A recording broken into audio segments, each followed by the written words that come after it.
17வது கணக்கு limit x tends to 0 1 minus cos square x by x into sin 2x. 1 இருக்குது cos square இருக்குது, யார் இல்லை?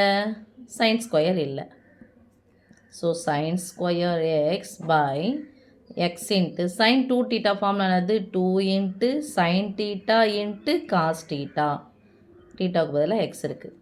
என்ன ஃபார்முலா இது? cos square theta plus sin square theta equal to 1. அதனால தான் நான் உங்களுக்கு சொன்ன மாதிரி 1 இருக்குது, காசு இருக்குது அப்படின்னு சொன்னால் மைனஸ் காசு இருந்தால் சைன் வரும், மைனஸ் சைன் இருந்துச்சுன்னா காசு வரும். அப்போது ப்ளஸ் காஸ் ஸ்கொயர் இருந்தால் பக்கம் போச்சுன்னா minus cos square 1 minus cos square equal to sine square x. Okay, so இந்த ஃபார்முலா தான் நம்ம யூஸ் பண்ணியிருக்கோம், இதை போட்டிருக்கோம். இங்கே sin 2 theta formula 2 into sine theta into cos theta.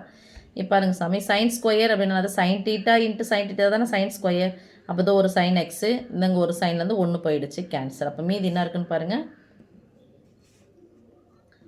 limit x tends to 0 sin x by x into 2 cos x. மீதி இருக்கிறது இதான் இருக்குது, எடுத்து எழுதியாச்சு. இப்போ நம்ம ஃபார்முலா நமக்கு என்னது? Limit x tends to 0 sin theta by theta equal to 1. இந்த ஃபார்முலா எடுத்து இங்கே போட்டோம் அப்படின்னு சொன்னால் sin x by x நோடைய வேல்யூ என்ன உனக்கு 1 வந்துடுமா? 2 இன்ட்டு எக்ஸுக்கு பதில் என்ன போகிறோம் நம்ம? 0ன்னு போட்டோம்னா காஸ் 0 மதிப்பு என்னது? 1. அப்போ 2 இன்ட்டு 1 வரும். இது ஃபுல்லாக 1 வருமா? ஸோ 1 பை இங்கே என்ன இருக்குது பாருப்பா, இது ஃபுல்லாக 1 பை இதனுடைய வேல்யூ 1. அப்போ 2 into 1 2. So 1/2 is the final answer.